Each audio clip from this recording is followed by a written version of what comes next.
Terima kasih sudah mau nonton video ini, tapi jangan lupa teman-teman klik tombol subscribe karena subscribe itu gratis. Dengan subscribe kamu dukung channel ini terus untuk upload video setiap hari. Terima kasih.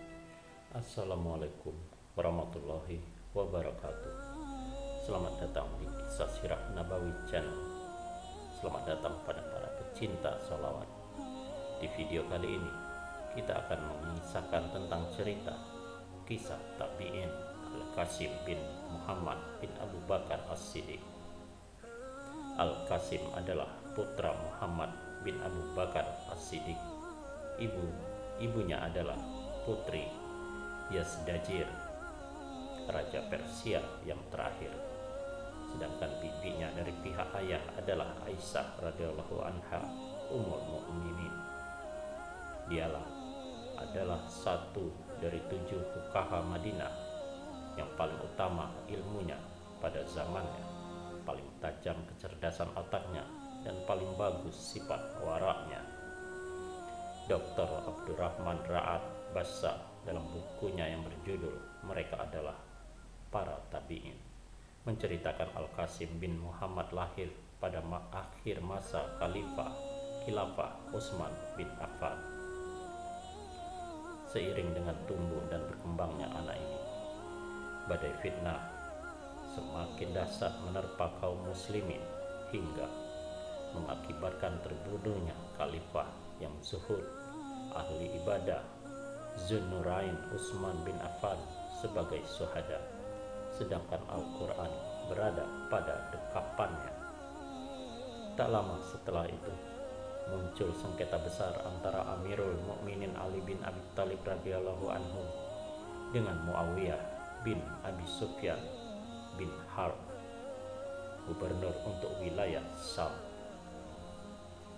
Dalam rangkaian keadaan genting dan peristiwa-peristiwa yang mencekam itu, anak tersebut mendapati dirinya bersama adik perempuannya dibawa dari Madinah ke Mesir. Menyusul kedua orang tuanya, ayahnya diangkat menjadi gubernur Mesir oleh Khilafah Ali bin Abi Thalib radhiyallahu anhu. Di kota ini, ia harus menyaksikan cakar-cakar fitnah dan mencengkram makin jauh sampai akhirnya ayah beliau meninggal dengan cara yang keji. Selanjutnya, beliau pindah lagi dari Mesir kembali ke Madinah. Setelah kekuasaan dipegang oleh Muawiyah, dia menjadi yatim piatu. Al-Qasim bercerita tentang perjalanan hidupnya yang syarat dengan penderitaan itu. Berikut penuturannya itu. Setelah terbunuhnya ayah di Mesir, pamanku Abdurrahman datang untuk membawa aku dan adik perempuanku ke Madinah. Setibanya di kota ini, bibiku Ummul Mukminin mengutus seseorang mengambil kami berdua untuk dibawa ke rumahnya dan dipelihara di bawah pengawasannya. Ternyata belum pernah saya menjumpai seorang ibu dan ayah yang lebih baik dan lebih besar kasih sayangnya daripada beliau. Beliau menyuapi kami dengan tangannya, sedang beliau tidak makan bersama kami. Bila tersisa makanan dari kami, barulah beliau memakannya. Beliau mengasihi kami seperti seorang ibu yang masih menyusui bayinya. Beliau yang memandikan kami, menyisir rambut kami, memberi pakaian-pakaian yang putih bersih. Beliau senantiasa mendorong kami untuk berbuat baik dan melatih kami untuk itu dengan teladannya. Beliau melarang kami melakukan perbuatan jahat dan menyuruh kami meninggalkannya jauh-jauh. Beliau pula yang mengajar kami membaca kitabullah dan meriwayatkan hadis-hadis yang bisa kami pahami. Di hari raya, bertambahlah kasih sayang dan hadiah-hadiahnya untuk kami. Di setiap senja di hari Arafah, beliau memotong rambutku, memandikan aku dan adik perempuanku. Pagi harinya kami diberi baju baru, kemudian aku disuruh ke masjid untuk sholat Id. Setelah selesai, aku dikumpulkan bersama adikku, kemudian kami makan daging udhiyah. Suatu hari, Beliau memakaikan baju berwarna putih untuk kami. Kemudian aku didudukkan di pangkuannya yang satu, sedangkan adikku di pangkuannya yang lain. Paman Abdurrahman datang atas undangannya. Lalu Bibi Aisyah mulai berbicara, mulai dengan pujian pada Allah. Sungguh aku belum pernah mendengar sebelum dan sesudahnya seorang pun, baik laki-laki maupun perempuan, yang lebih fasih lisannya dan lebih bagus tutur katanya dari beliau. Beliau berkata kepada paman, "Wahai saudaraku, aku melihat sepertinya Anda menjauh dari saya sejak saya mengambil dan merawat kedua anak ini. Demi Allah, saya melakukannya bukan karena saya lancang pada Anda, bukan karena saya menaruh buruk sangka pada Anda, dan bukan pula lantaran saya tidak percaya bahwa Anda dapat memenuhi hak keduanya. Hanya saja Anda memiliki istri lebih dari satu, sedangkan ketika itu dua anak kecil ini belum bisa mengurus dirinya sendiri.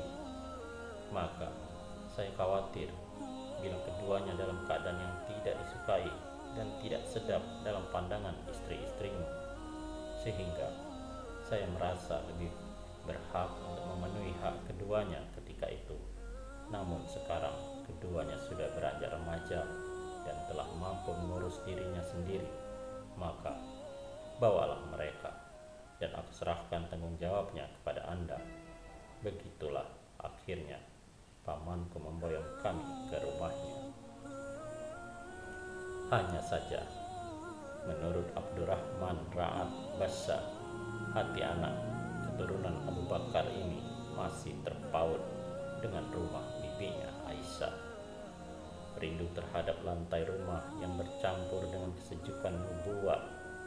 Dia berkembang dan terpelihara oleh perawan pemilik rumah itu. Dia kenyang dalam kasih sayangnya. Oleh sebab itu, dia membagi waktunya antara rumah bibi dan pamannya. Rumah bibinya betul-betul berkesan di hatinya.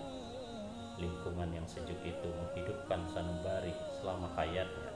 Simaklah kesan-kesan yang melekat di hatinya. Suatu hari, aku berkata kepada bibiku Aisyah, "Wahai ibu, tunjukkan kepadaku kubur Nabi Muhammad SAW dan kedua sahabatnya. Aku ingin sekali melihatnya."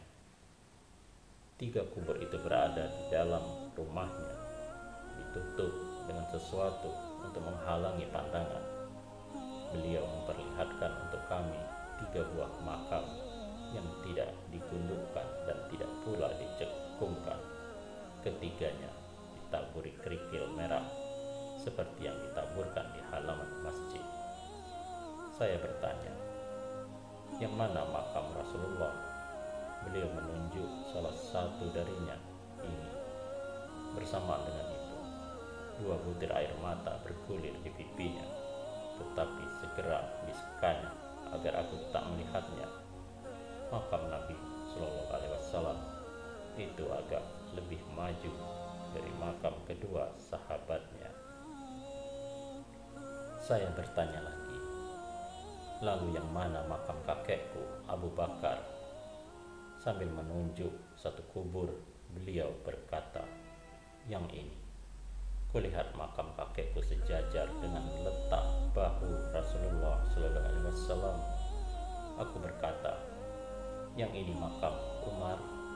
Beliau menjawab, "Benar." Aku melihat kepala Umar sejajar dengan jari-jari kakekku dengan arah kaki Nabi SAW. Menginjak remaja, cucu Abu Bakar ini telah hafal kitabullah dan menimba hadis-hadis dari bibinya Aisyah sebanyak yang dikehendaki Allah. Dia tekun mendatangi Al-Haram Nabawi dan duduk dalam halaqah-halaqah ilmu yang terhampar di setiap sudut-sudut masjid laksana bintang-bintang gemerlap yang bertaburan di langit yang terang. Beliau menghadiri majelisnya Abu Hurairah, Abdullah bin Umar, Abdullah bin Abbas, Abdullah bin Zubair, Abdullah bin Ja'far, Abdullah bin Kabbah, Rafi bin Hudaid, Aslam pembantu Umar bin Khattab dan sebagainya, hingga pada gilirannya beliau menjadi imam mujtahid dan menjelma menjadi manusia yang paling pandai dalam hal sunnah pada zamannya, di mana ketika itu seseorang belumlah dianggap sebagai tokoh sebelum dia mendalami sunnah-sunnah Rasulullah SAW. Setelah sempurna perlengkapan ilmu pemuda yang merupakan cucu Abu Bakar ini, orang-orang banyak belajar kepadanya dengan penuh perhatian, sementara beliau memberikan ilmunya tanpa pamrih atau jual mahal. Beliau tak pernah absen untuk pergi ke Masjid Nabawi setiap hari, lalu sholat 2 rakaat tahiyatul masjid, kemudian duduk di bekas tempat Umar radhiyallahu anhu di Raudah, yakni tempat antara kubur Nabi Shallallahu Alaihi Wasallam dengan mimbarnya. Selanjutnya berkumpullah murid-muridnya dari segala penjuru untuk menimba ilmu dari sumber yang segar dan bersih, melegakan jiwa yang haus akan ilmu. Tidak membutuhkan waktu lama, akhirnya Al-Qasim bin Muhammad dan putra bibinya selain Salim bin Abdullah bin Umar menjadi 2 imam Madinah yang terpercaya. Keduanya menjadi tokoh yang ditaati dan didengar tutur katanya, kendati keduanya tidak memiliki wilayah kekuasaan dan jabatan.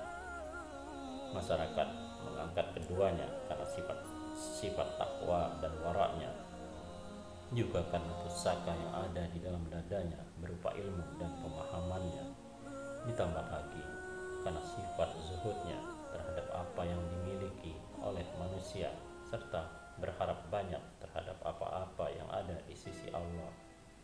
Martabat keduanya mencapai puncaknya hingga khalifah Bani Umayyah dan para bawahannya hormat kepadanya.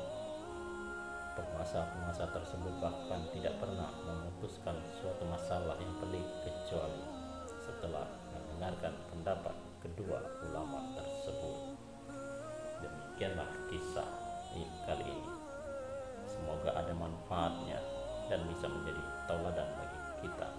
Wallahu a'lam bishawab. Wassalamualaikum warahmatullahi wabarakatuh.